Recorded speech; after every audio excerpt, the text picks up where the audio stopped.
We are studying the text of the Yoga of Integral Knowledge, and here Sri Aurobindo has described two stages. The first stage, in which there is a preparation and a purification of the soul and its instruments to be fit for the second stage, which is the actual illumination and the realization. But for the purpose of purification, the first necessity and the most important part of the purification in the path of knowledge is the purification of the understanding. And this is to a great extent dependent on the purification of the other parts, because in the normal human working, everything is entangled with each other. But still, it is this purification of the understanding which is the key by which all other parts can also be purified. But what he means by understanding, he says, is the nearest English equivalent of the term buddhi. And the buddhi itself is not the sense mind, it is not the rendering of perceptions by the conceptual part of the mind, nor is it the constant leaping current of habitual thoughts, which for mass of humanity takes the place of the proper understanding in the mind. But by understanding, he means the part which perceives, judges, and discriminates. And this pure intellectual understanding consists of disinterested observation, judgment, and reasoning. But this is only the lower part of the buddhi. The word buddhi is used to describe a still higher function, of which this intellectual understanding is a secondary or a reflected working. And this higher function is not intelligence which understands, but it is vision which stands above. He uses the word overstanding in knowledge. It stands above the knowledge, it does not seek it or attain it by subjection to data. It already possesses the knowledge and brings it out in terms of a revelatory and intuitional thought. And this higher buddhi is what is the primary focus, although the lower buddhi is still a step towards that. And if this higher buddhi can act free of interference of the lower parts, it would give pure forms of the truth, and the normal functioning of observation would be replaced by a vision. Imagination would give place to an inspiration of the truth. Reasoning will give place to spontaneous discernment of relations, and conclusion from the reasoning will give place to intuition, which holds the full perception of the relationships without needing to build upon them. And finally, judgment will give place to a thought vision in which things stand revealed directly in that light of the truth. Memory takes upon itself a larger sense, which is not only the tiny bit that we accumulate in life and hold in a very mixed manner, but it would include a much vaster store of all experience and knowledge, including not only the past, but also the future. And it is towards this, he says, that we are all intended to grow. And this is a higher faculty of truth conscious knowledge, which is as yet a privilege of the gods beyond present human nature, but it is part of our human destiny that we are intended to grow into it. So, this is so far as we have been studying over the last few weeks. And now Sri Aurobindo goes into the specifics of how this understanding, buddhi, has to be purified. And he discusses three kinds of purification that it must undergo, and all three involve a mixture with a certain lower working or the lower part of our mental working. So before he gets into that, he explains what we mean by purification in this context. He says, we see then what we mean precisely by the understanding and by that higher faculty, which we may call, for the sake of convenience, the ideal faculty, and which stands to the developed intellect much in the same relation as the intellect stands to the half animal reason of the undeveloped man. So, this status of the higher functioning of buddhi, he calls ideal faculty for convenience. And why ideal? It is because if we were to observe the working of the intellect and then push it in our own conception of how much better it can be and how much better and how much better, we come to a kind of a conception of how we would like or how we perceive that intelligence to be potentially. There are many interesting imaginations of this kind which you will find discussed in science fiction. Recently, there was a movie, the name slips my mind, I think it is Lucy.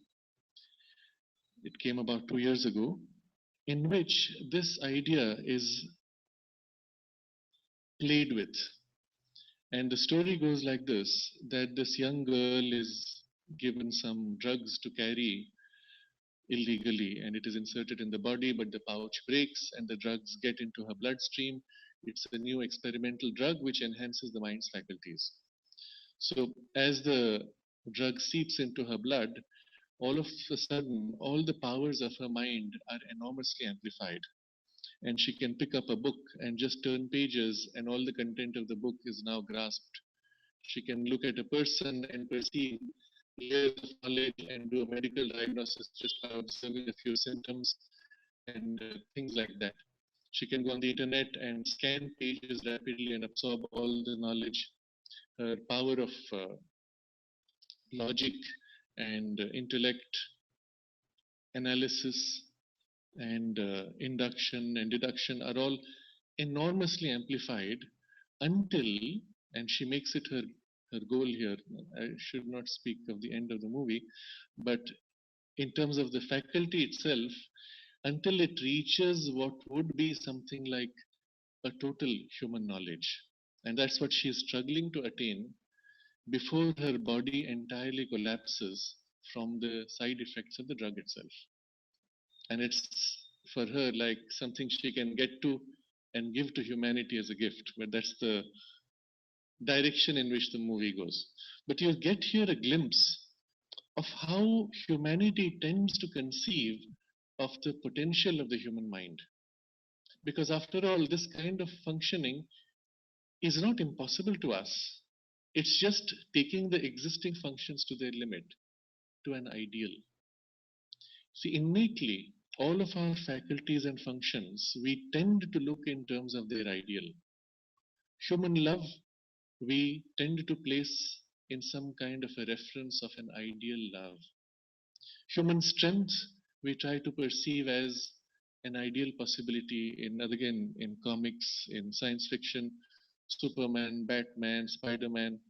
They are all as if pushing to a limit of a capacity which is already there in us.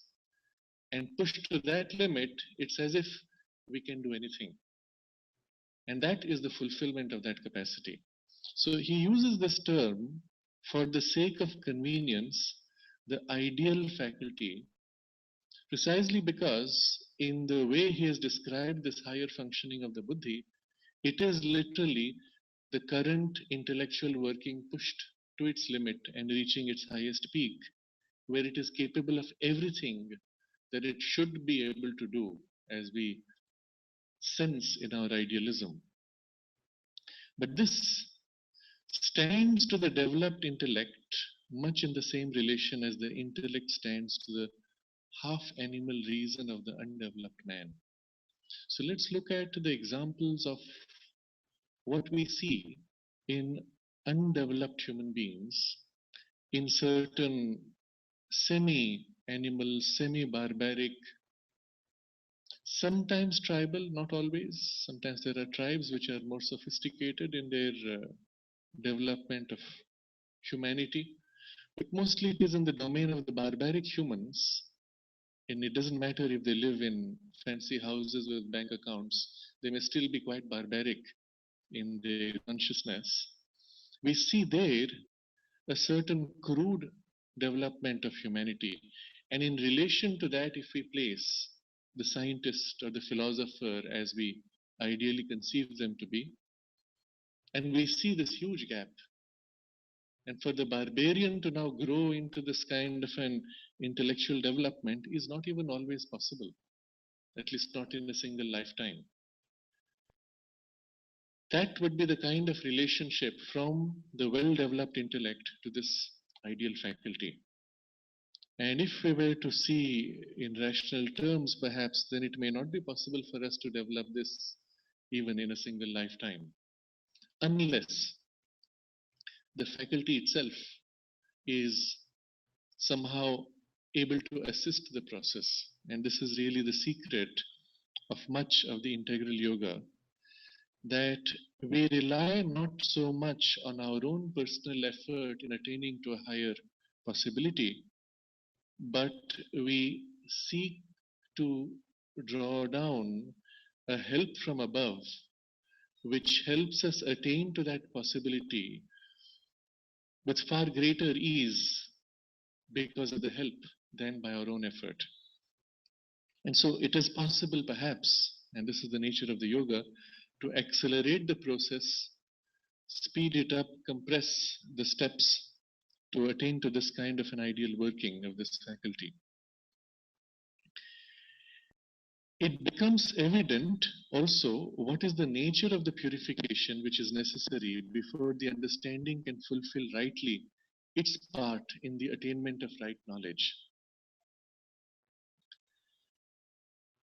When he says it becomes evident as a result of the discussion where he has differentiated this working of the ideal faculty from the other parts and the mixtures. So we can say now it becomes evident. And what is evident is the purification involves separating from the mixtures of these parts, so that the understanding can fulfill rightly its part in the attainment of knowledge. And so we realize the attainment of knowledge in a normal human experience involves many parts. Each of these parts has a specific function. So our senses are supposed to only transcribe what they receive and convert them into something which the sense mind can observe. The sense mind's job is simply to observe and record. But if the sense mind now starts trying to make judgments because of past habit, then the perception itself is clouded. Just because once, as a child, I ate a chili by mistake and I had a painful experience, thereafter, every time I see the color green, if my sense mind says, oh, chili, burning, heat, run away, then it has transgressed the limit of its proper functioning. It is only meant to pass on what it sees, and there is a higher faculty which is meant to do the proper judgment. So we see the sequence, the hierarchy, and the proper functioning of these parts. And this higher faculty of understanding has to play its rightful part in the sequence. And now he summarizes the nature of the purification. All impurity is a confusion of working, a departure from the dharma. So he's making a very general statement, and this will apply now to all the parts of our being in all circumstances. Whenever we use the word impurity in the context of the integral yoga, it means this confusion of working, departure from the dharma. And what is the dharma, proper dharma of that part? The just and inherent right action of things, which in that right action are pure and helpful to our perfection. And this departure is usually the result of an ignorant confusion of dharmas, in which the function lends itself to the demand of other tendencies than those which are properly its own. So whenever a part drifts away from its proper and natural functioning, its inherent right action of things, and takes on the functions of other parts before or after it in the sequence, or other parts intrude into it their impulses, then this just and inherently right action of things is disturbed. There is a mixture of dharmas. This part is trying to operate on that function. That part is trying to operate in this function, and so on. And there is an ignorant confusion of dharmas. Here he puts a footnote, which is samkara, the Sanskrit word samkara, confusion of dharma. This is an idea which is very strongly highlighted in the Bhagavad Gita, where Sri Krishna stresses the need to follow one's innate dharma and not allow a mixture, a conflict of dharmas.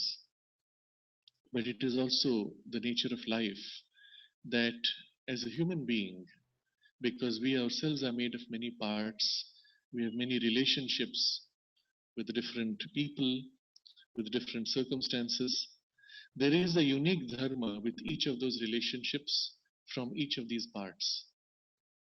But because all of these have to function as one individual, inevitably there is an overlap and there is a mixture, which leads to the dharma samkara, the mixture of dharma, the confusion of dharma, and the mess that we generally end up in life.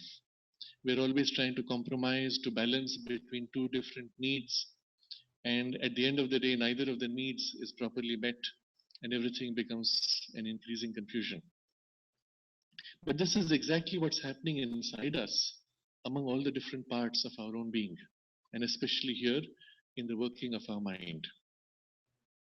So this is the correction to be made, this removal of the confusion of working and the recovery of the just and inherent right action, the dharma. Now he describes three causes of impurity. The first cause of impurity in the understanding is the intermittence of desire in the thinking functions. And desire itself is an impurity of the will involved in the vital and emotional parts of our being. So we are looking at only purification of the understanding. Once the understanding is reasonably purified, it can turn upon those other parts and assist in their greater purification, which in turn will help its own purification, and so on. But this is really our starting point. To be able to purify the understanding sufficiently, that it creates a center in us in which we can know what is best and then apply that rightly. But the first impurity in the understanding is the mixture of desire in the thinking functions. And so, even though our understanding knows what we should do, it is unable to do because it is compelled by the desire. The very popular saying, the spirit is willing but the flesh is weak. And by spirit here is meant precisely this, not the spiritual dimension. It is this mental part of us which is able to stand back and observe and know what is right. I know what is right, but somehow I'm unable to do because of the compulsion of the desire. And so we have to separate the desire from this, which he will describe shortly. How? But before that, he observes that desire itself involves a mixture, an impurity of the will involved in the vital and emotional parts of our being. So the will is a different power from the vital and emotional parts. The will rightly has a different functioning. When that gets mixed with the vital and emotional parts, we have a will that is driven by the emotions and not a pure free will. That is what we call desire. And that desire compels us, enters the mind, clouds the mind's judgment, and drives even the mind's working in the direction that it chooses. When the vital and emotional desires interfere with the pure will to know, the thought function becomes subservient to them, pursues ends other than those proper to itself and its perceptions, are clogged and deranged.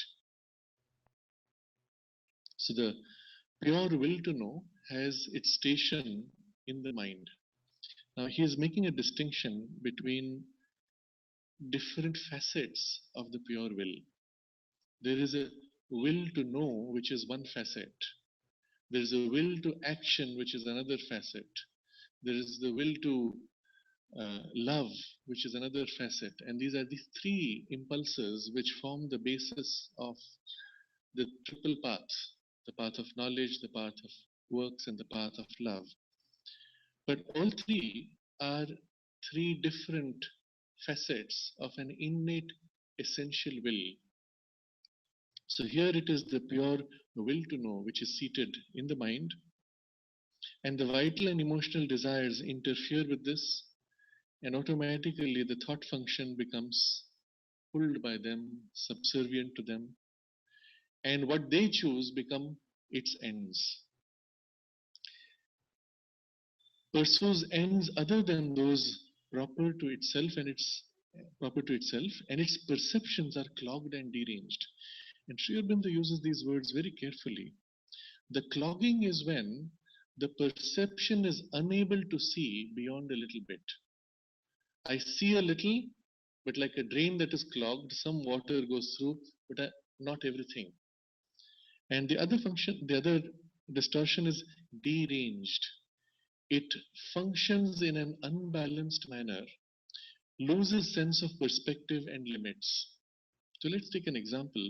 When a person is extremely angry, there is this whole confusion of the passion that comes.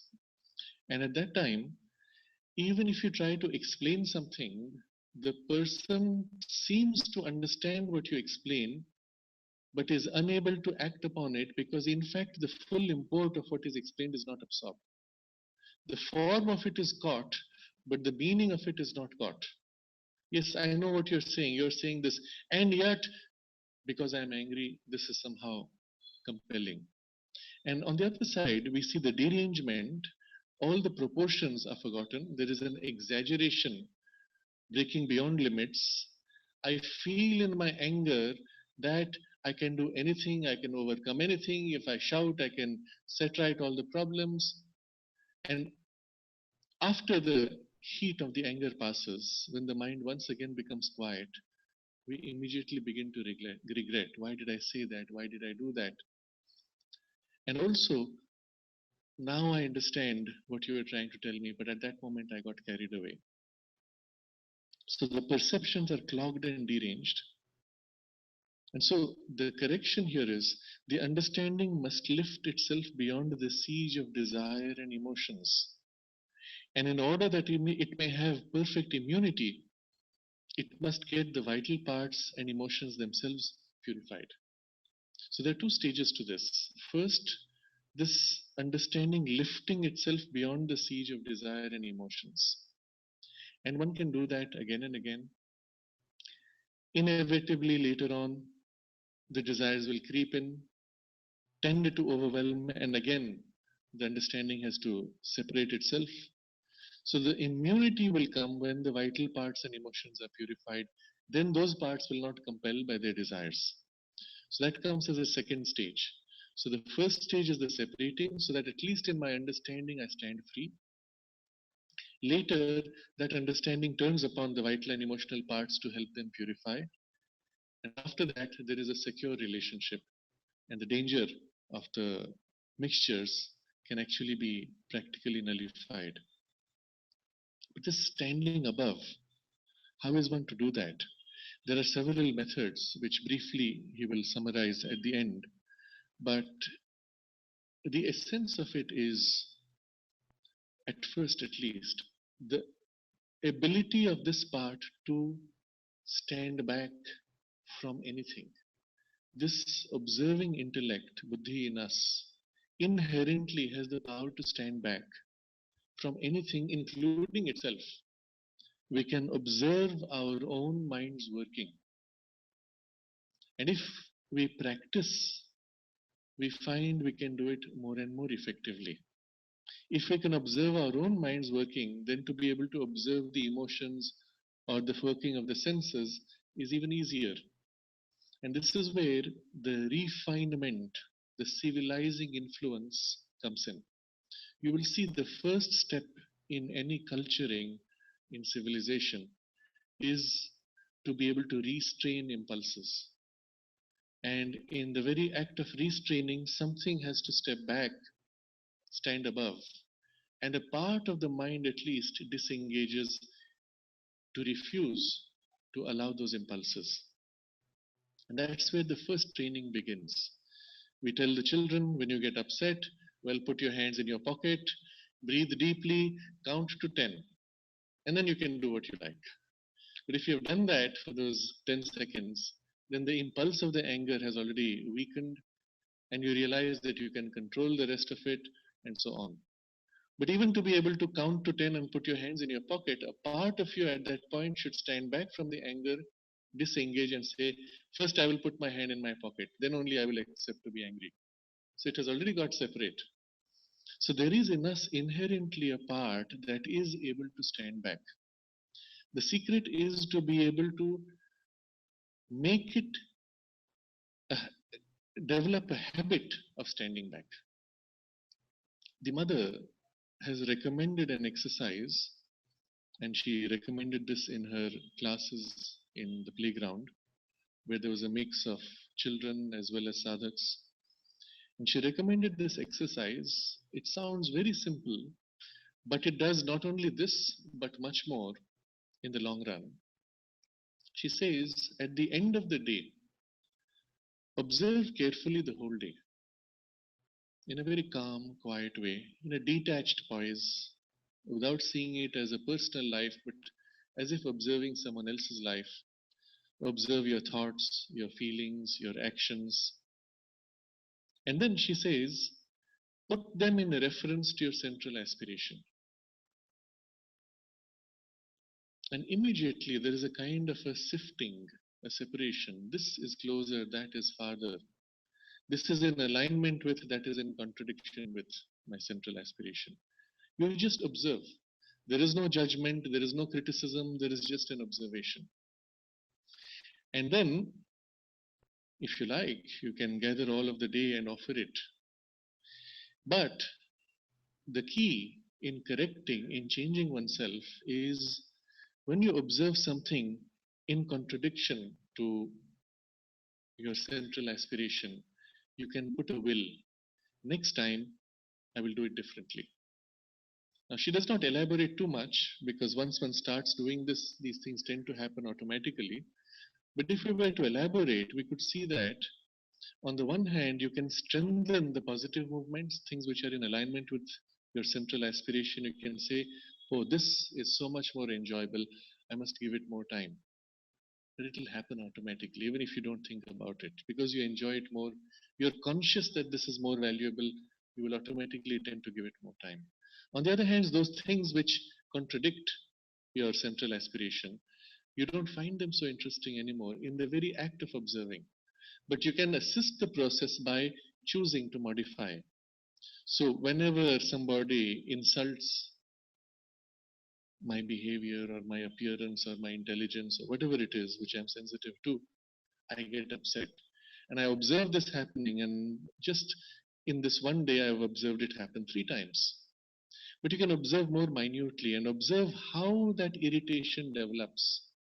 At what point the words he spoke began to create a disturbance, how the disturbance grew, and you were trying to restrain yourself, and at what point you lost control. Just observe the process. In the very act of observing, you are becoming conscious. In the act of becoming conscious, you gain a certain control. But you just observe. And then you put a will. Next time, when I sense this is what I will do. You reprogram your mind by putting an alternate response. Instead of getting upset, I will simply smile and say, thank you, and politely walk away. So I program myself, imprint that thought, put a will, and then having offered the day, go to sleep. Now, she doesn't explain all this, but the effect of doing this before sleeping is that whatever you have observed, imprinted, and willed goes deep into your subconscious. It acts in those layers precisely where the correction is needed, where you're not conscious, where the impulses come from. And then you will find within 2 or 3 days, it doesn't take longer. Even as that tendency, that impulse begins to rise, something from within spontaneously kicks in and says, ah, this is what I wanted to catch. This is what I wanted to change. And maybe it still slips a couple of times, but generally within a few days, you find you're able to intervene and change the pattern. Still, you need to persist until the new pattern now becomes a habit. But this very simple exercise over a few weeks can completely reorganize and reprioritize the working of your day and the behavior and the thoughts, feelings, and actions of your nature. It's a very effective means for reshaping your whole personality and your character if taken seriously and pursued in this way. But you see, in this exercise, the standing back and asserting a free choice on precisely those parts to which normally we are subject. And here we look at the parts, the siege of desire and emotions. So if I'm not able to lift myself in the period when I'm angry to stand above, I can still separate myself after the anger has passed. At the end of the day, when my mind is calm, and thus imprint the habit of separation in my consciousness. And the result is within a few days, as the anger rises, this part of my mind is able to stand back. The same observing part, which is now cultured at the end of the day, comes forward, stands above, and then at some point it can even refuse the anger. So this separating, lifting beyond the siege of desire and emotion, and then later for perfect immunity, the vital and emotional parts to get purified. And now when this kind of a thing happens, a separation takes place, we still have to see what is the rightful role of those vital parts, the rightful role of the emotions. Because the understanding we have seen its rightful role is to be able to observe and judge. But what are these parts with which it is mixed?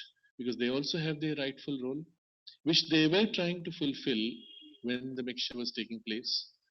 But because there was a mixture, not only the understanding was harmed, but their rightful role was also harmed. So in The beauty of Sri Aurobindo's description is that he gives each of these parts their clear functioning, and as we understand these, we begin to observe in ourselves that functioning, and automatically a kind of a purification begins to happen. So, what is it that the vital part is intended to do? He says, the will to enjoy is proper to the vital being. Of all the parts of our nature, where principally do you experience enjoyment? The senses register, the mind can give values, but the thing which enjoys is this in between, the vital being.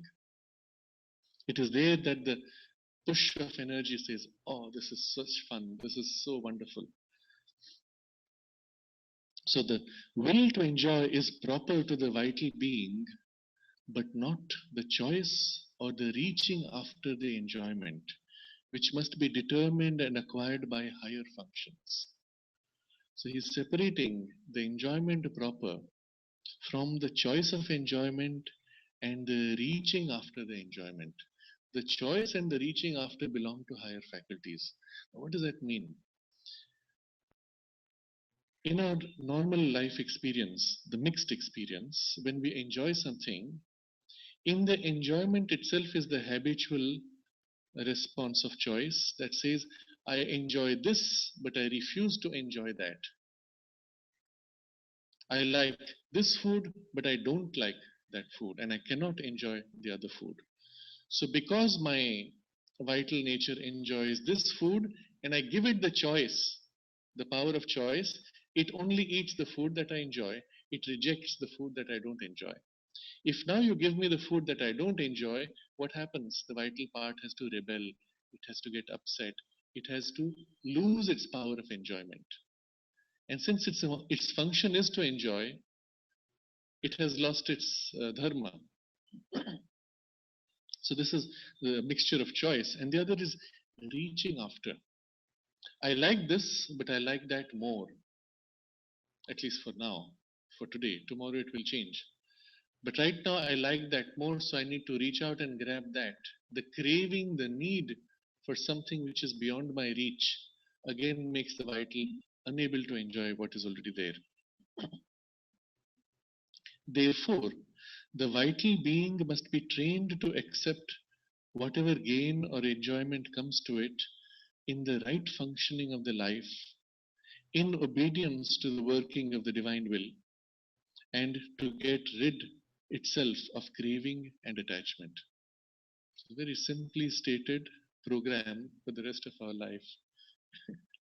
But it's not so difficult when we pursue it with persistence, and we can come to a practical functioning freedom of this part. So the vital being must be trained first to accept whatever gain or enjoyment comes to it in the right functioning of the life. So let's start with food. Whatever food comes, you have to accept as this is the food given, and my rightful relationship with this food is to properly enjoy it. So even if I have a past habit of not enjoying something, I must now train the vital to accept it and then to enjoy it. In obedience to the working of the divine will, this adds a deeper dimension. I can say, well, this is what life gave me, or I can say there is a divine will in which there is a proper functioning, and as a part of that, this is the food which has been given to me, and I can accept that. By bringing in this higher dimension of the divine will and the relationship with the divine in the specific forms of things that come, our relationship with those things changes much more profoundly. It's no more a resigned acceptance. Oh, well, it's again the same food. Whether I like it or not, I have to train myself. Instead of that, you can bring a deeper dimension and say, as you sit in the dining room, this is the food that the mother has given to me. And how would you have eaten if the mother gave you a sour apple and you know you don't like sour apples? And if the mother has given it, you will take it as a prasad.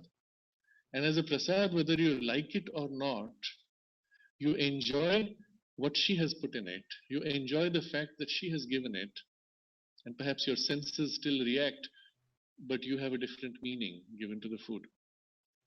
And in principle, one can bring this feeling into anything, into everything.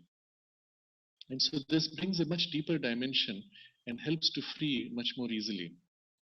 If in that part, in the vital, there is already an opening to the divine, and one can bring into that opening this sense that all this that comes right now is given to me by the divine will in a larger function, then that part can open much more easily and overcome its tendency, earlier tendency. And what is the earlier tendency to be got rid of? To rid itself of craving and attachment. And again, you can observe minutely the craving is when you have something which you have to reach out to get. So let's say it's the middle of the morning, I've already had my breakfast, I'm not yet close enough to lunchtime, and somebody is eating ice cream, it's hot, and just by habit, I have an association of needing something cold when it's hot. I look at the ice cream and there's a craving. If only I could also get, can I get it? So there was a time when maybe when we were children, you had parents who would say no, not now. Or there was a time when there was a financial distress, or there was a time when ice cream shops were not next door to you. So you had to perforce control your greed. But nowadays things are so much easier. You just have to walk a little bit more. You just have to click on the internet and the goods are delivered to your home.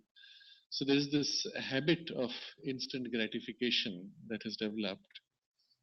So we don't even think about it. It's possible, we do it, that's it. It's only when we face more serious issues that we realize that we have not overcome the craving.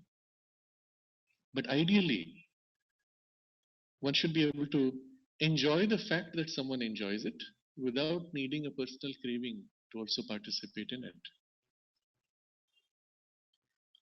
One of the formulas which might be helpful for some is whenever you see somebody do something and it bothers you,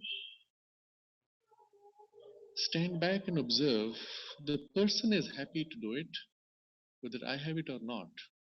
Here is one part of the universe, my universe, in which somebody is happy to do something. And there's a Sanskrit saying, Sarve Bhavantu Sukhina, may all beings be happy. It's an invocation from the Veda. May all beings be happy. And here's somebody who is happy to do what they're doing. I'm happy about it. So I stand back in a larger vision. The whole universe is myself, or I'm a part of the whole. I want to be happy. And if somebody is happy, that's already one step in the larger I that has to be happy. And this little I also will find its own balance and happiness, or it can find happiness in the fact that someone is happy. So one can correct for our perception by widening the scope of our sense of identities, widening the vision in which we see things, and rather than feeling jealous, rather than craving, rather than getting upset, you observe that and say, oh, nice, I'm so glad you're happy. I hope something good comes of your efforts. Wonderful. And immediately, with this kind of an attitude, the whole world becomes much simpler.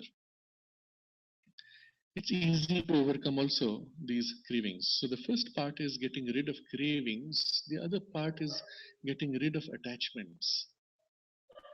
And that's not just craving which is reaching out for what you don't have. The attachment even acts on what you have.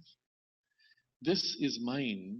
If it is taken away from me, it's like there's a string attached. It's pulling me with it. I'm attached to it. If it moves around a little bit there, I move with it. So I have a friend who used to, whose job it was to play in the stock market. And he would tell me that every morning I can see on people's faces whether the stocks have gone up or down. It's like what's happening in the stock market is tied to you with a string. And when the stocks go up, your smile widens. When the stocks go down, your smile turns down. So you're like a puppet being pulled by these attachments of different things. And we need to free from that. And so you see already what is behind all this, a kind of a stepping back into a freedom, wideness, equality, silence, quieting from agitation, etc. So all this he will describe later. The foundation will be equality.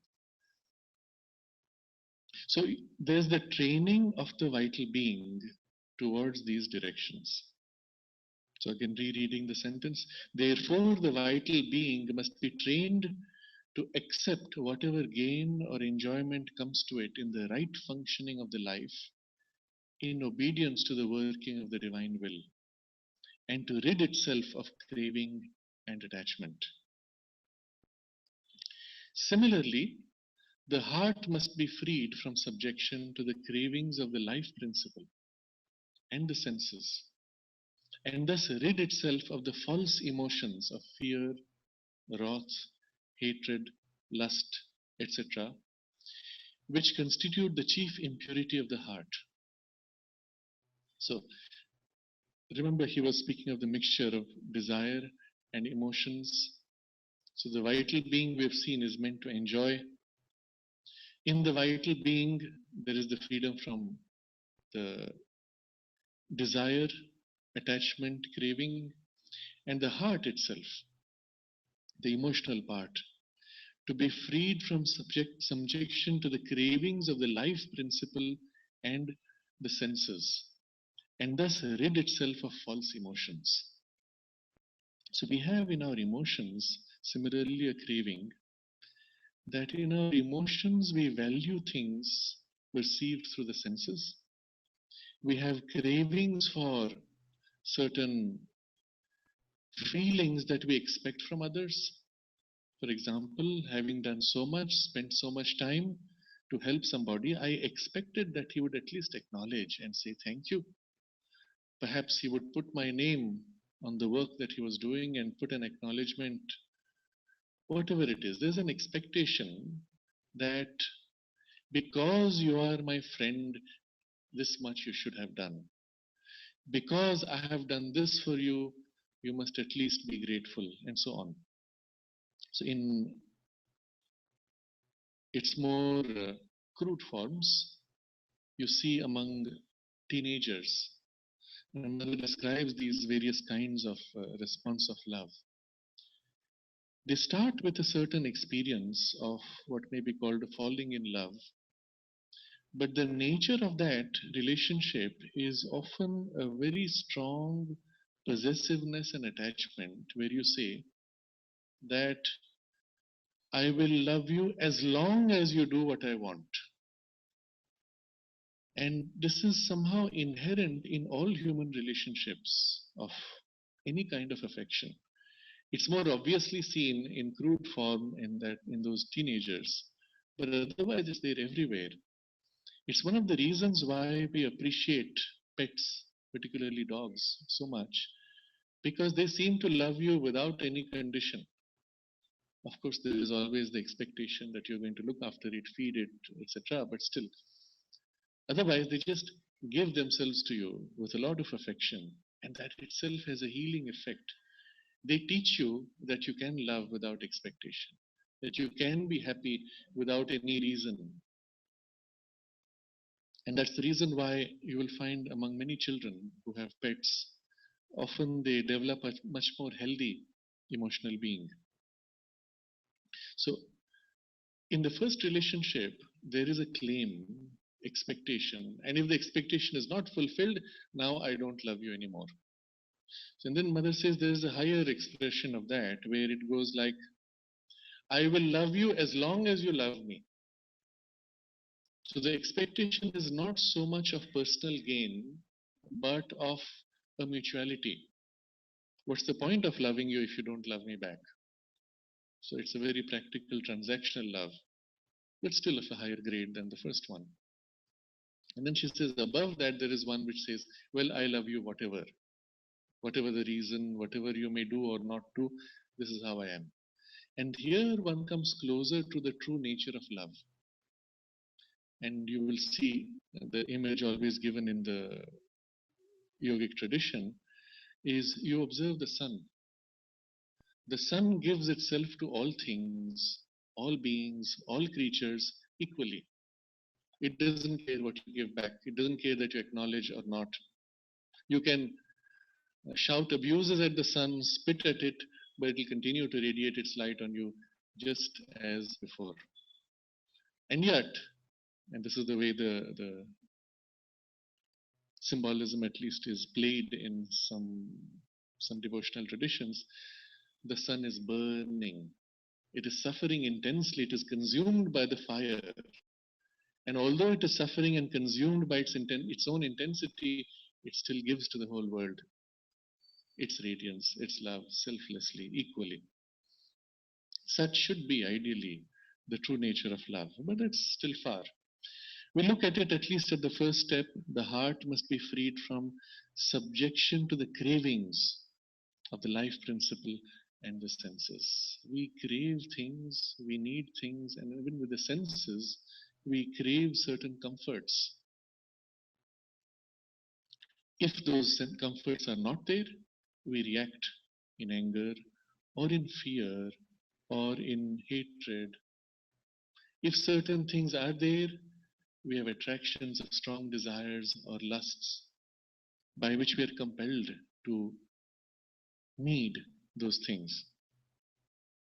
So all these are distortions, and thus the heart must rid itself of the false emotions of fear, wrath, hatred, lust, etc. Now, why are these false emotions? If you observe how our emotions function, what is the nature of fear? A strong pulling back from something. What is the nature of wrath, anger? A strong outburst of energy towards something. What is hatred? An intense attraction to separation from. If you observe, I hate someone, it is, I love to hate that person. It is like a magnet. My hatred keeps returning again and again to that person. I can't stop thinking obsessively about the person that I hate. And you see, there is an attraction very similar to love. But the nature of the attraction is as if twisted. I want not to have anything to do with this one thing that I'm obsessed with. There's a twist, there's a reversal of what love would have been like. So if you observe the nature of fear, wrath, hatred, lust, there's always a strong connection with something, but a twist in the way you are relating to that something. And so Sri Aurobindo writes in his Thoughts and Aphorisms, he says that I don't have the exact words, but the idea is this, that a strong hatred towards something is always a sign of a secret attraction. Because something within you is drawn to that, therefore you obsessively turn to it, and because something in you does not want to engage with that, there is hatred or fear or wrath or whatever form it takes. So these are not true emotions. They are a true emotion which is warped, twisted to become a different kind, something which looks like an emotion, but it is a false emotion. What would be true emotion? For the heart, the true relationship is always love and shades and colors and variations of love. So this is what he comes to now. So by this process, when the heart is freed from this, it rids itself of the fear, wrath, hatred, lust, etc., which constitute the chief impurity of the heart. So when all those things are removed, what is it that's the true function? The will to love is proper to the heart. Just as the will to enjoy is proper to the vital being, the will to love is proper to the heart. But here also, the choice and reaching after love have to be foregone or tranquilized. And the heart taught to love with depth and intensity indeed, but of the calm depth and a settled and equal, not a troubled and disordered intensity. So the same pattern follows with the heart, which we have discussed with the vital being. So what's the relationship between heart and vital being? The vital being would be, strictly speaking, the part in us which is made of the pure life force, the life energy itself. The heart is a formation which is on the higher part of the vital being, which is partly of a mental awareness, but of the character of the life energy, and as a formation of a center, which then radiates, reaches out, relates, and its proper functioning is the will to love. But the choice and reaching after love have to be changed. And how are they to be changed? He uses three words. They have to be foregone or tranquilized. And the heart taught to love with depth and intensity, which is calm, settled, and equal. So, the, whenever Sri Aurobindo gives a sequence, where he gives several options, we can see each of those separately, but in the sequence in which he places them is also the psychology of how we grow. So, the first step, we have to forego, as if, the choice and the reaching after love. Now, this is the part which is relatively the most important for training. If you can learn to forego, then you can tranquilize more easily. Just as when we start developing equality, often at first it is a stoicism which is your first base before the true equality can emerge. It gets free from the first reaction of the old habit. Once that is cleared, then gradually a transformation can take place. So there is the heart's love wants to choose. I love this, but not that. I love the flowers and the fruits, but I do not love the snakes and the scorpions in my garden. So very clear choice is made, and the result is when I do not have the flowers and fruits, when I see the snakes and the scorpions, well, I have a reaction, and so on. Or the reaching after love. This is my favorite vase where somebody is taking away. Oh, I cannot allow you to take it. I must claim it back.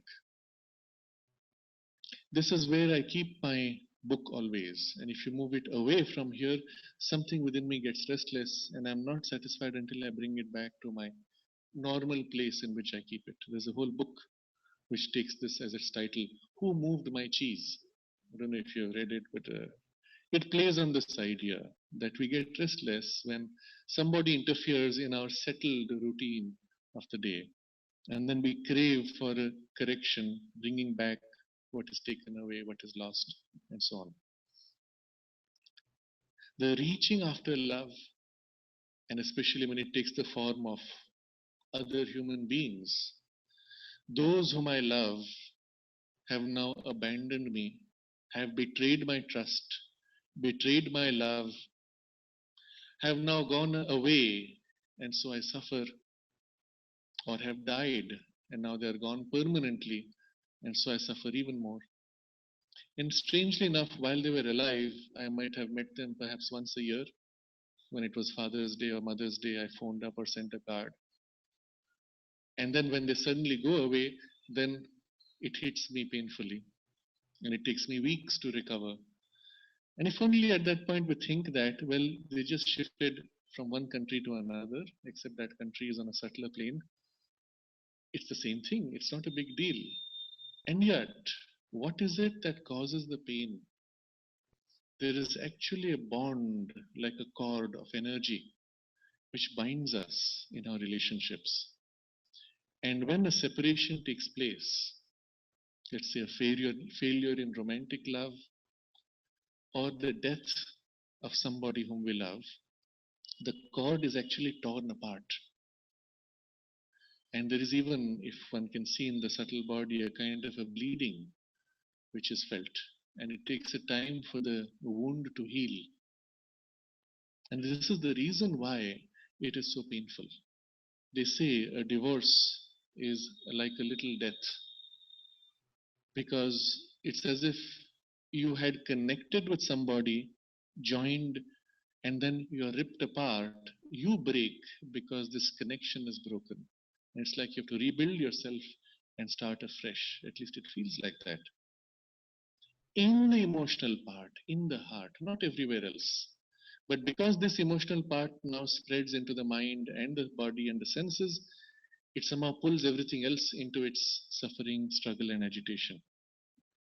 And so we constantly need to reach after love to fill the gap and bring back the balance of what is now our comfort zone of the heart. So the choice has to be foregone. Reaching after love has to be foregone. And what does that mean? Whatever comes before me, I must accept and love. Maybe not in the same way, not with the same intensity, but still I should be able to do that. It's relatively easy to understand this when we look at a situation where we are teachers with a whole bunch of children. And let's say you're a kindergarten children, you're a kindergarten teacher, and you have about 20 children in your class every year. And you can open your heart to them quite safely. Unlike adults, children are much more free in their heart, more true in their expression. They don't hurt you back so easily. So you can open your heart and build that relationship of love, and then they go away the next year, and a whole fresh set of children will come, and you can continue the same way. Those who go away, briefly there's a wistfulness, a longing, but they are in the next class. It's not so painful. And one day they grow up, they've gone away, and you look at them and you say, oh, so and so was my student, you're proud of it. So the color of the love changes, the form of the relationship changes, but it can still remain. And there's always this fresh patch that comes. So one can look at it in that way with all human beings. In principle, it should be possible, at least to a certain degree, not with a certain depth and intensity, but at least a superficial love is possible. So we choose, we reject the choice, and then we reject the craving, the need, the reaching after. So that choice and reaching after are foregone or tranquilized. And this is now a deeper change where you teach your heart to become calm, to become quiet. And then, when from the calm there is a radiance of love, the agitation, the pull and push, and the drama associated with the emotions, they are not there anymore. And what comes, you can accept, give your love, and when it goes, you say goodbye with love. An easier example here will be when you look at flowers. Every morning, a fresh set of flowers, and you can pour your love on them. At the end of the day, they have wilted, and with the same love, you can gather them the next day and put them in the uh, manure bin. But you still love. But now the relationship has changed, it goes away into the past, and a fresh set of flowers come. It's more impersonal, you can feel there's a calm and a quiet in the way the heart relates to them, because the flowers themselves bring a certain quiet and purity in their vibration, even a psychic vibration they bring. So, foregone or tranquilized, and the heart taught to love with depth and intensity indeed, but with a calm depth and a settled and equal, not a troubled and disordered intensity. So this is the third part, which is the most difficult. You have to teach the heart to be able to love with depth and intensity. All this was easy because it was somewhat superficial, not very deep, not very intense. But now when you bring depth and intensity, and you can start with flowers, because that is the purest and perhaps most safe, but start to practice in this way. that you take a few flowers, if you have the time, you arrange them, offer them to the divine in that arrangement. And as you pick each flower, you relate to it from your heart with love, with an intensity, with a gratitude, and place it in arrangement. And the whole arrangement itself, you can relate now with that depth and intensity. And then you offer it to the divine, towards whom is the true object of the love. And the flowers are only the vehicle through which you offer to the Lord. But the depth has to be calm and settled and equal. So with each form of flower, it has to be equal, maintaining its calm base of settling. And then from there, once this habit is ingrained, you can turn your gaze out towards humanity and look at all human beings like flowers. Each is carrying a flower in their heart, their own psychic being. And in your mind, you think of that to which you're relating in the same way as you relate to the heart.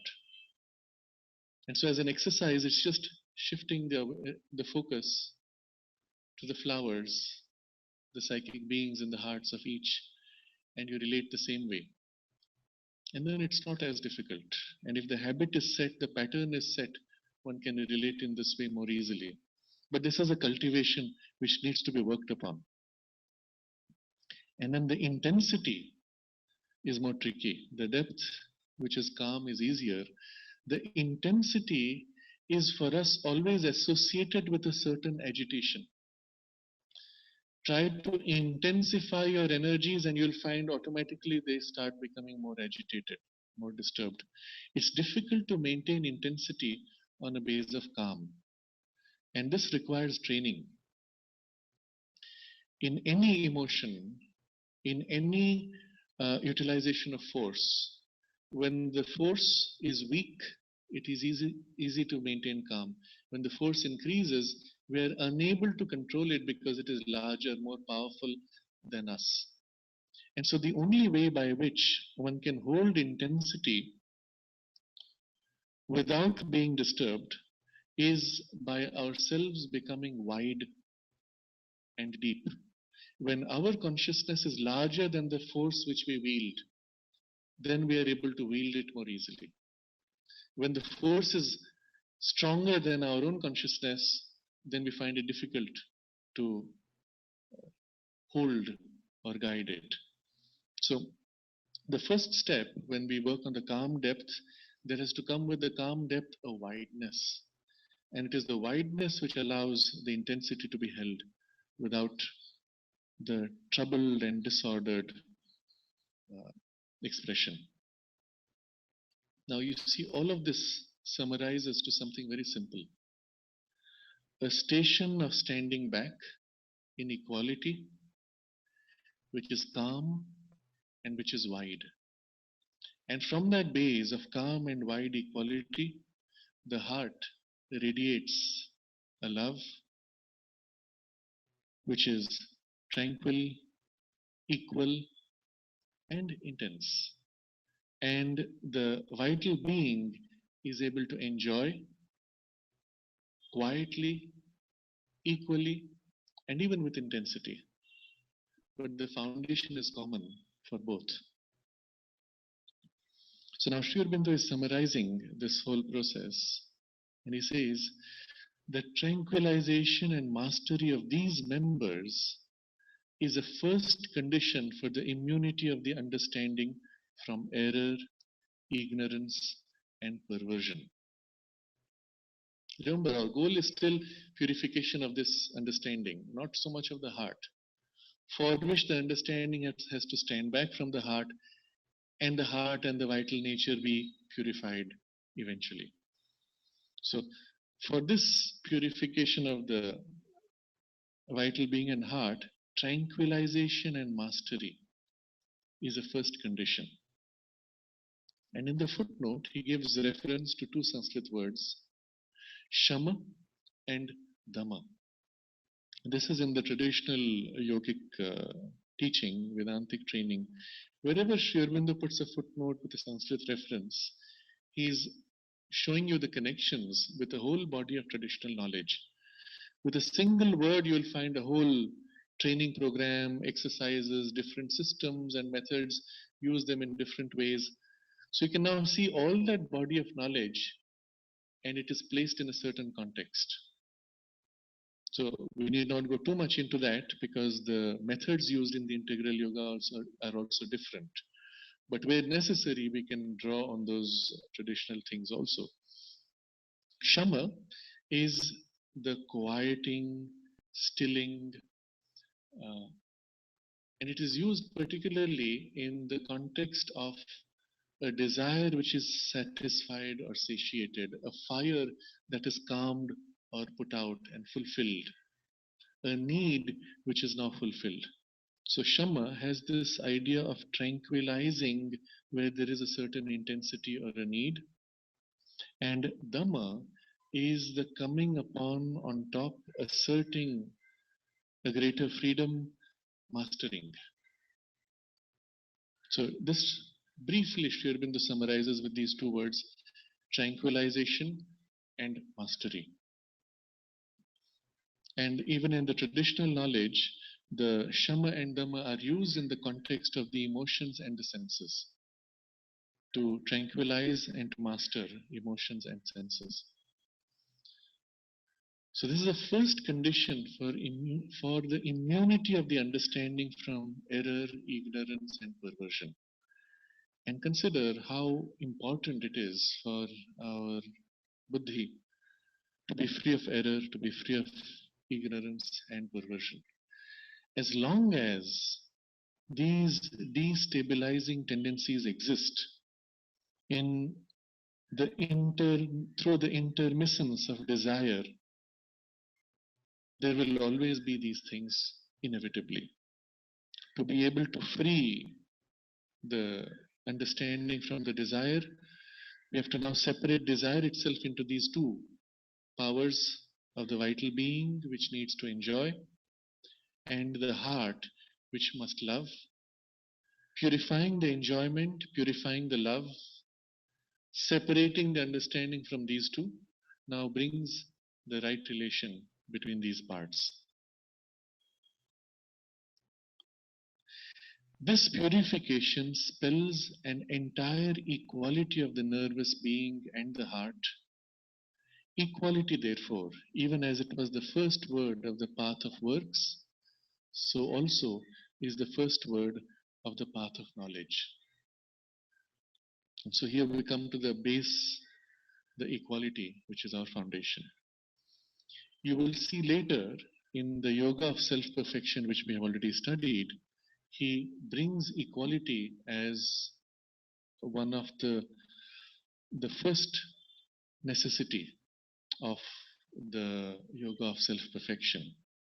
There is a layer of purification upon which the formal process of the yoga of self-perfection begins.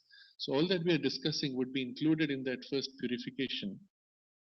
But then the equality itself is the first practice of the yoga of self-perfection, and it is also the thing which makes perfect the purification of the other parts. So this is in fact one of the most fundamental uh, bedrocks of the whole integral yoga.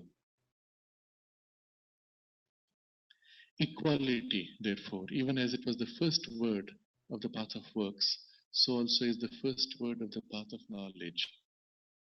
And with this, he completes the first cause of impurity in the understanding, which is the intermittence of desire in the thinking functions.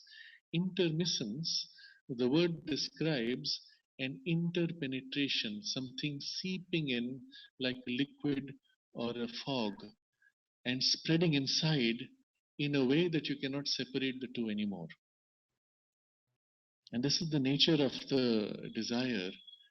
It rises, let's say, in the subtle body, if we had to map it, the center of the expression of desire and the functioning of desire is in the region of the abdomen and the chest.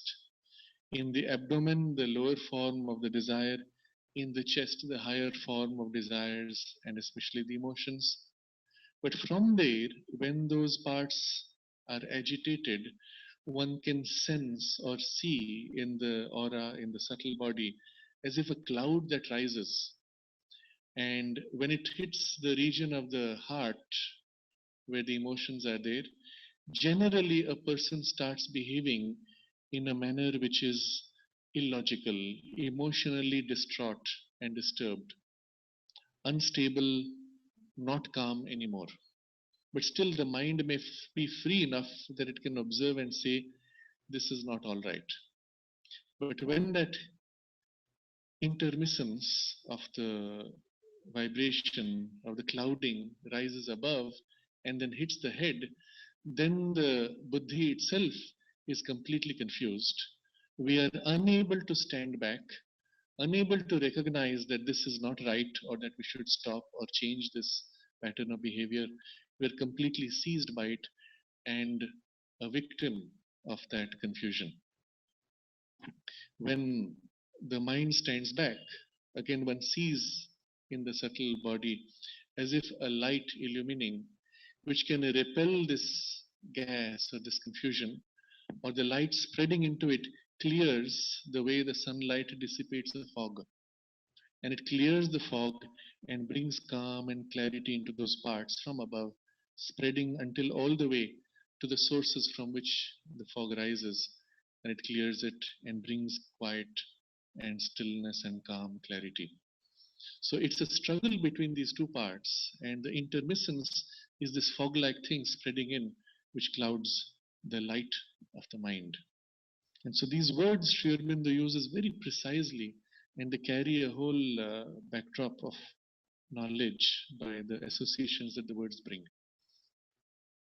And now he takes up the second cause of impurity, which is the illusion of the senses and the intermittence of the sense mind in the thinking functions.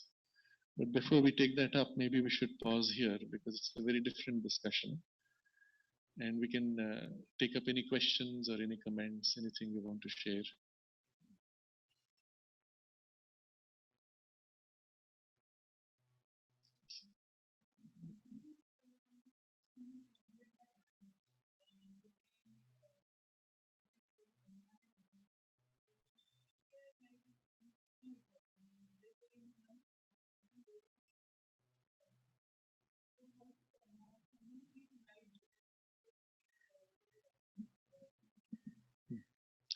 Sometimes when you feel yourself completely surrounded by darkness, you will notice you're aware that you're surrounded by darkness because there's some part in you which is not overwhelmed by it.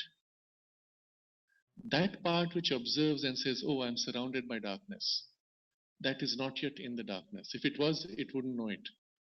You understand? So you catch the part which is observing, which recognizes that there is a darkness around. And this part now you isolate. And you bring gradually more of yourself into this part. So here again is an exercise. Let's say right now you're surrounded by a feeling of pessimism, a hopelessness. I don't know what to do with my life. There's a problem everywhere. The finances are not all right. The friends are not all right. The work is not all right. The relationships are in a mess. What do? I see no hope. It's like the whole future has become dark and blank. And at that point, the person observing is not yet lost in it. And you say, I am observing this hopelessness. This same I can now turn in a call for help. Okay? Because it is not caught in the hopelessness. And so this same I observing consciousness turns up and invokes, makes a prayer, makes a puja, makes a whatever exercise, meditation, or something to help dissipate the darkness.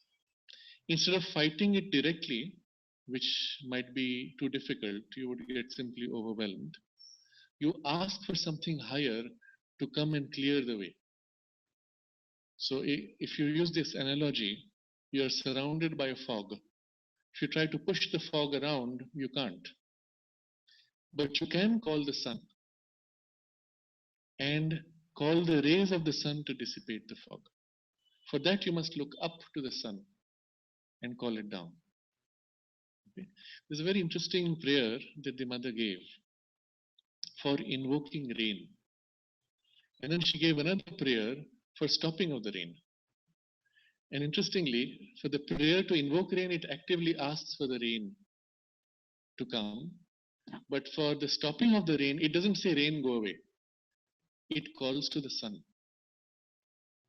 O sun, who is our friend, dissipate the clouds, absorb the rain. We want your rays, we want your light. In French, it is. But the call is to the positive thing, not to the negative to go away. The error we make is to start fighting the negative. Go away, you darkness. Go away, this mist. You're only exaggerating its importance. You focus on the positive which you want, of which you already have a sense. And I want more light, I want more clarity, I want more joy. And you open your heart to the source of that joy. And after a while, you begin to feel gradually something gently trickling in. It fills you. You may still be surrounded by the darkness, but it fills you. And within your mind and heart, there's a greater clarity and light. And after a while, when that grows enough, you begin to see through the darkness. You begin to see beyond it, and so on. Mother always advised highlighting, intensifying the positive rather than fighting the negative. That has its place also, but in these situations, that's the easiest way.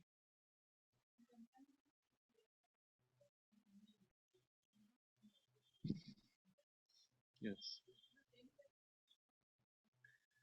When you find yourself trapped in a wheel, something you're driven in a cycle, you're unable to break free. At that point, the principle would be the same. You would still ask for help from above, but the nature of the help can be different. It may be here that not that you lack insight, but that you lack the will, the energy to break free. And so, what you will call will be both the insight to show what is the right thing to do, but much more the energy to exercise to do it. Very often, when we find ourselves trapped in a cycle of a routine, unable to break free, you know what you have to do to break free. You just don't have the push, the will to break free. And the thing which blocks the will is fear. As long as I'm in this rut, the wheel, I know where I'm going, back to the same place, round and round. It's a safe, known space. If I break free, I'll suddenly be thrown into this unknown. I don't know if I'll be able to manage it. I might get overwhelmed, right? So the fear is stronger than the force of will which wants to break free. I want to break free. I'm sick of this. I'm suffocating, but I'm unable to break free. Because to do it would be to enter into a greater uncertainty, at least so it seems right now. So the fear is stronger than the will which wants to break free. And the comfort zone is stronger than the will which wants to break free.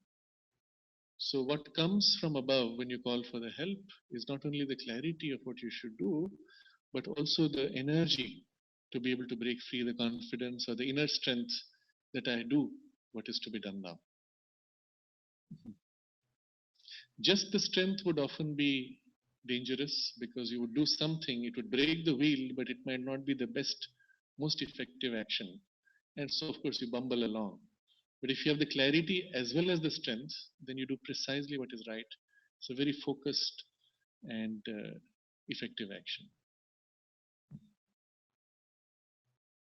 Sometimes, even that, we find ourselves helpless in some of the biggest crises in life.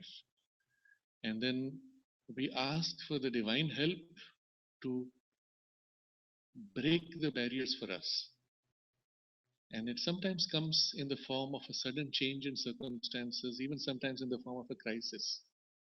but which breaks the barriers which you could not break. The most obvious example is in the life of Sri Aurobindo when he was put in jail on false charges and he was put in solitary confinement. He said for the first 15 days it was a hell. And he prayed to the Lord and said, I was doing your work. Why have you put me in this painful suffering? And then Sri Krishna told him, you remember a month ago I asked you to leave your work so that you could turn to something more important. And you could not leave because you were too attached. See, for him it was, if I leave this work, who will continue it? Will it continue? Will it work or not? And although the guidance was clear that he had to leave it, the attachment was too strong. And then Sri Krishna says, so I broke the bonds of your attachment and brought you into the isolation to do the sadhana. So it is often the case that when the inner soul knows what is needed, and even the outer personality is a trap, then the soul calls for the divine help, and the crisis comes as an act of grace, compelling the personality to overcome its limitations, to break through, to change, etc., etc. And the personality, that is I, who is this confused person, and says, I'm going through so much problem, so much difficulty, and somebody who's outside, who can see what is actually happening, will say, well, it's your soul which has caused this problem because you could not break through these difficulties. And I can see it's taking you to something very beautiful. It is the divine grace which is leading you. Don't worry, you will get there. And I say, what do you mean I am suffering? So if we were more awake on the inner levels, we would see what is happening. And we would see that through this superficial suffering of my personality, there's something else which is being worked out in a greater purpose. And so you see this very clearly in the example of Sri Aurobindo's case, where the inner being could receive that guidance and was shown what was the journey, why this was necessary.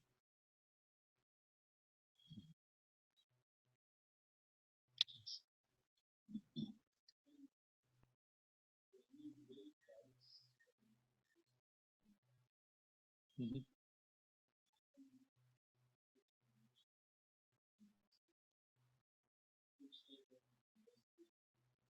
mhm. Yes, mhm.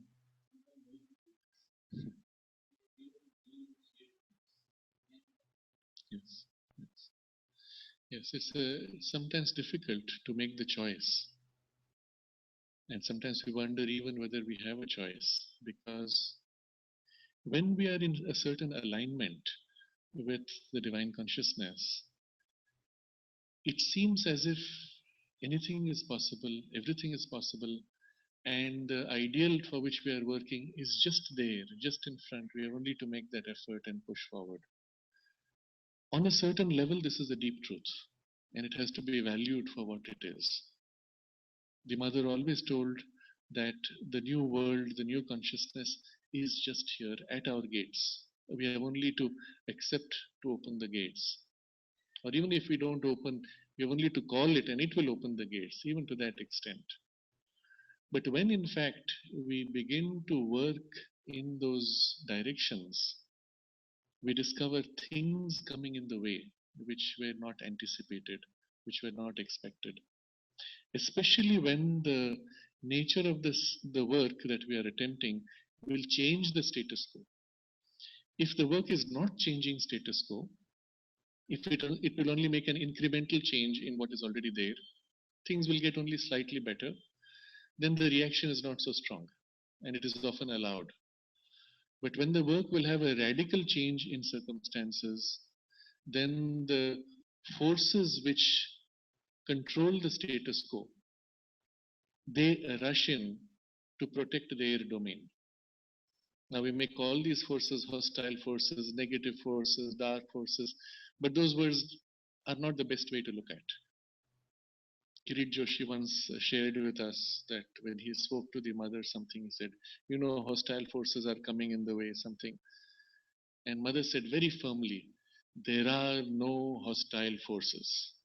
And then she repeated, there are no hostile forces. And Kirit Joshi said, for me, from that point on, it's as if the hostile forces were gone. There are no hostile forces ever. But the vocabulary that the mother used to recognize this situation is sensors. And there are sensors whose job it is to check that what we are doing is made perfect. And what is not perfect, they knock until the weakness is exposed. That is a much more healthy approach to view these things. But the point being, when an attempt is made which will lead to a radical change, then there are all these things which come in the way, which try to test and ensure that what is being done is perfect, complete, or you have the right to do it. And it is at that time that we recognize our incapacity. We have the right intention, we have the goodwill, we have even the feeling of capacity, but when it moves into action, we find something is falling short. My knowledge was incomplete, or my strength was incomplete, or my desirelessness and purity of intention was incomplete, or my ego is still coming in the way a little bit and acting as a breaker to the free flow of the divine grace and its action, or the skill of my action is not yet perfected. Any of these things could happen. And to the extent that, of course, depending on the work, to the extent that these things are taken care of, the flow is direct and the action spontaneous and smooth. So if we are completely transparent, free of the ego, then that action can simply flow. It does the work. We just happen to be incidental at that point. But again, depending on the work required, our skill and the capacity of our skill may come in the way, our clarity of knowledge, receptivity, all these things may come in the way.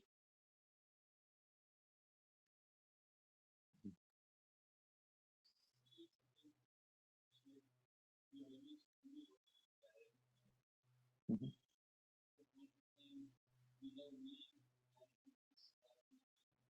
Mhm. Yes. Mm.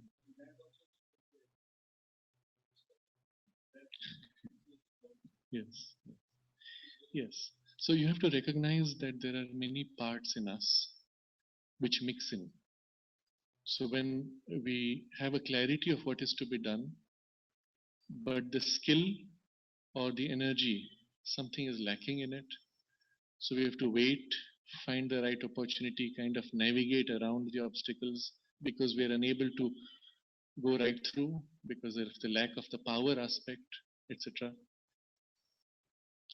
There will be parts in us which doubt whether the perception is right, which doubt whether we have the capacity, which doubt even the divine grace, whether the grace can overcome a situation like this. It seems as if. But you will notice these are parts, and there is a center of your awareness which knows, and then there are parts which doubt. And so you put them in their right place. You don't let them overwhelm you. This is what Sri Aurobindo describes in the Record of Yoga as the ashraddha, the anti-faith, the contrary faith, which sometimes overwhelms or tries to overwhelm. And you have to hold your space against it, at least hold your center, so that even after the initial overwhelming attack, you can once again push back and recover your space of the faith. And recognize that there are parts in us which are still mixed, and the ashraddha, lack of faith, resides in those parts, and from there pops up and into those returns until eventually the whole of our being is purified and filled with the Shraddha. And it's a process. We are making steady progress. That's all. Yes. Yes. Because we are instruments, to that extent, the effective action of the divine is dependent on us as instruments.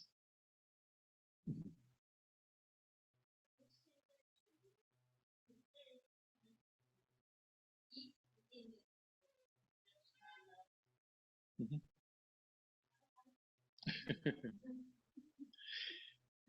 You see, when you hate something or someone, you will find there is something in you which is fascinated by that very thing. So, so yes, so when you hate an enemy, you might observe carefully and notice you admire the skill that the enemy possesses. They are somehow able to skillfully do what you could not do and overcome you in spite of your best capacity. And you admire that skill, or you admire their strength, or you admire their persistence, or you admire their, I would like to use the word arrogance, but it's actually self confidence. There's something there which you lack and which you admire in them. Of course, you do not like everything else, the purpose for which, or the form in which they do, or whatever it is. The point where you differ is the cause for the hatred. But the point which you admire is the cause for the obsessive turn of your attention. No, no, you're not required to love the jihadi, but you recognize that something in you is attracted to a skill that they have. Suddenly, out of the blue, this person is able to suddenly spread and do so many things against the whole resistance of the world. And there's something which you notice there. If you had that skill to do good with the same effectivity, how much more you could have done, perhaps, isn't it? And somehow you don't have that skill. So you don't love the jihadi for what he is doing.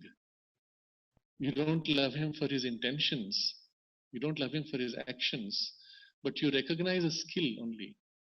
And you love the soul within, which is a spark of the divine, which may be trapped by the darkness of the personality and the confusion of the personality. That is a different experience. So that's why when we speak of the heart to be able to love equally, it is not loving the form or the perversion of the form. It is loving the truth within the form, which is equal everywhere.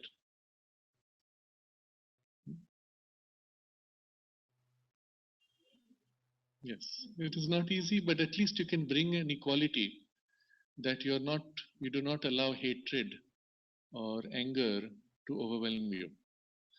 I reject those actions. I put all my energies to counter those actions which are perverse and evil, but without a personal hatred of the persons or the institutions involved. I see them as forces which are playing out their game, and I see my role to oppose those forces in every way that I can. So it is kept at a level which is dispassionate, impersonal. At least that much we should be able to do.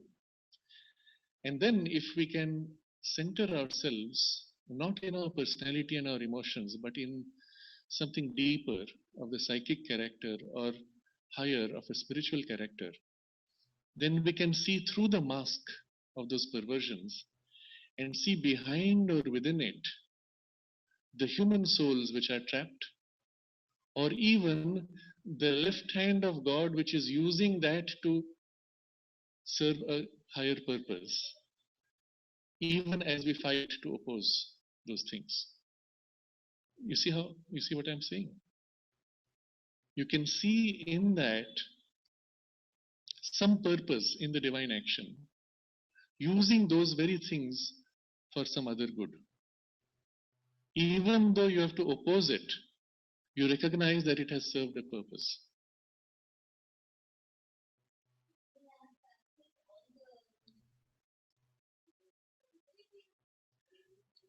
So, no, you don't have to accept all the negativity as something to be accepted. You accept that they are there now. That much you can accept. But that they should not be, and that you have to work to overcome them. That is a different thing from accepting that they're actually there right now. That's just facing a fact, isn't it? You accept that they have a greater skill than you. That's how they could spread faster than you could spread. You can accept that they are using a cunning and an intelligence and a skill. You understand the difference. But their intentions you do not accept. The form of their action you do not accept. Look at the jihadis, for example, who are currently doing all kinds of perverse things.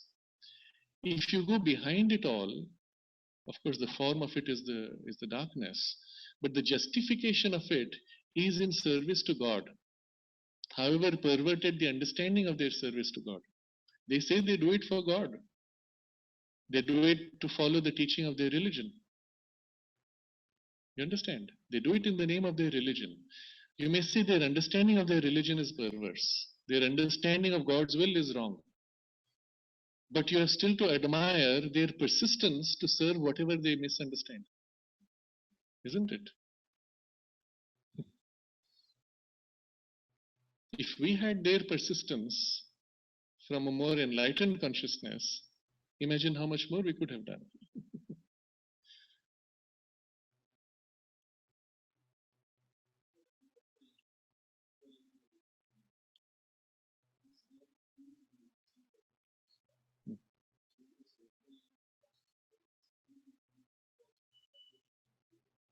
Mhm.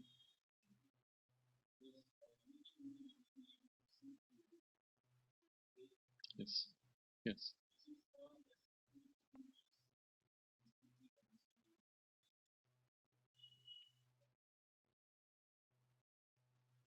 Yeah, the distinction you're making is that equality is not something to be achieved, but as foundation. Okay. Yes. Yeah, you can look at equality from a certain perspective that the divine in the foundations of the universe supports with an equality. Therefore, the whole universe can be so diverse, so rich, and so varied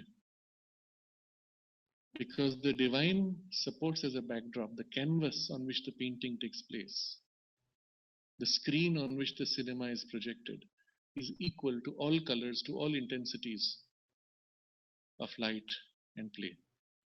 Okay? So, in the sadhana, therefore, the foundation of all our work is also that same equality. The foundation of all our action in the world is also that same equality. The foundation of our true perception and knowledge is also that equality. And the attainment of the equality, again, you can see as not something that you have to develop by form, by process, but rather something which is already there within you that you have to return to as your foundation. If you think of it in these terms, the whole thing seems so much simpler. True equality is founded in the state of the self. The self is equal. Everything which is not self or is power of self or movement of self or expression of self is in movement, is in play. And if you are lost in a fragment of that movement, you do not have equality. How do you get back equality? Well, you just step back from the movement and come to rest. The canvas behind the movement. Where is that canvas? Not there, far away behind, not far away above. It is right here, underlying this very movement. There's a state of stillness and equality of consciousness of self, which interpenetrates everything in the universe, including yourself, your mind, your heart. So if your mind just becomes quiet and conceives or meditates on the status of equality, it can simply come to rest in the equality of the self. And the same with the heart, the same with life energies and everything. So when you think of it like this, the equality is the backdrop already, and all you need to do is come back to rest in it. It's something very close and not difficult to attain. But it's also the foundation on which everything else can then flow out with full intensity without losing the balance. Mhm.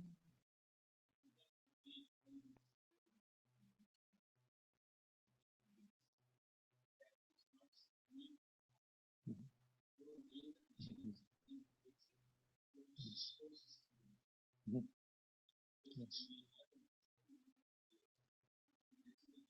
Right, right. Yes. Yes, the source of knowledge in the heart. But what do we mean by the heart? So there is a heart which is more superficial, emotional, and there is a deeper heart behind, concealed. That is the true source of knowledge. So in the Sri Aurobindo comments on this in his Secret of the Veda, where he is translating certain verses, and he says, in the Vedic conception, all knowledge emerges from the ocean of the heart, rises into the mind where it takes on the form of thought, and then is articulated in expression. So that's the way things move inside us. Yes. So there's a difference between the knowledge which comes from the psychic perception and the knowledge which comes from the intuitive consciousness. And the difference is this: the psychic knows from a personal perspective, it discriminates and senses between what is true and what is mixed, but it may not in the beginning be able to perceive the full picture. It knows at this moment in the immediate next step what is true, but it may not be able still to be able to hold the full picture unless it has developed to that.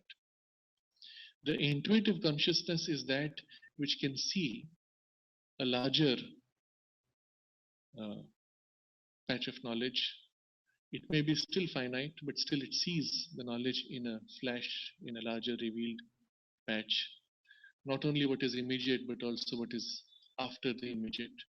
And again, as the intuitive consciousness develops, it may see larger and larger, more and more continuously rather than infrequent flashes and so on. So there's a point where the two things merge. The psychic being brings with it the discrimination within the intuition itself. It brings the purity within the intuitive perception. The intuition brings the perception of knowledge on a larger scale and the understanding of the knowledge. If there was only the pure psychic working through the heart without the developed higher powers of the mind and intuition, it would be able to tell you this and not that. But why? I can't explain. It just feels right. That doesn't feel right. The intuition will bring the knowledge which can explain this is why it is so. So the two merge at some point. It's as if the psychic being in its development is ascending through the levels of consciousness, rises through the power development of the power of the intellect into the power of the intuition. And then it wields the power of intuition as its power.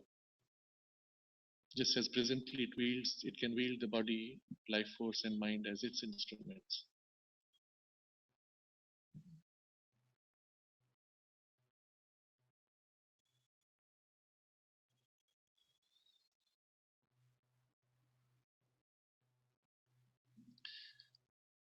So the next time we will look at the second cause of impurity in the understanding. And there again, what training we must give to the senses and the sense mind. And after that, the third cause of impurity, which is in the understanding itself because of its limitation. And these three, you will find, are extremely practical, which we can begin to apply in our own daily life. It just requires that we give it some time to observe ourselves and to make those small interventions to cultivate the changes that we seek to bring about.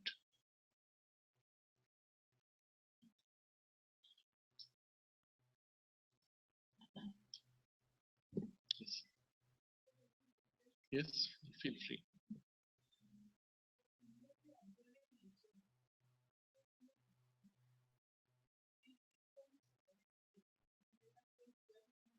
Mhm.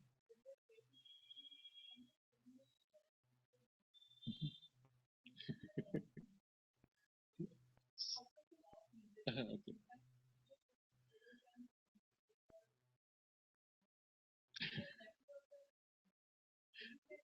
Yes. It's an interesting question when you see a basket with one bad fruit and a dozen good fruits. Why can't the good overwhelm the bad? That's because you're seeing the bad fruit as bad. That's your perception. But in nature, the spoilt fruit is not bad. It is manure for the next cycle of life processes. So the fruits are only going through stages of utility. There is a passage in which they are useful to human beings as food, and so we call that good. And once it's crossed that stage, we cannot use it for food, we call it bad. But for nature, it is now good for manure, good for recreating new patterns of life. So, in seen from a certain larger perspective, everything in nature is good. There is no bad really. The value of good, bad as a distinction comes from the human mind and its interests.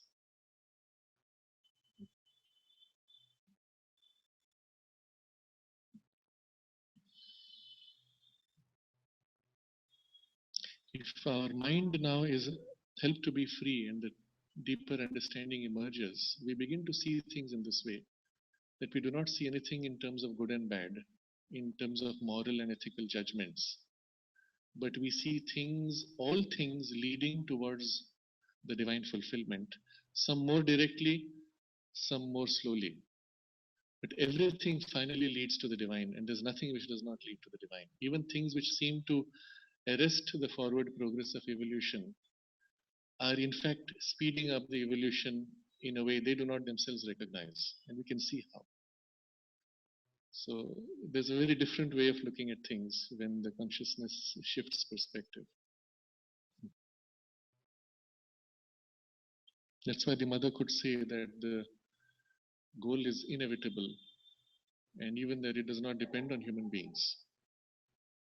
But of course, its hastening will depend on our participation or not.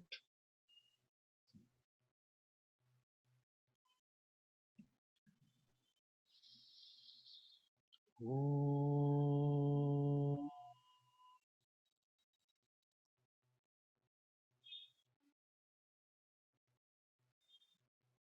Om.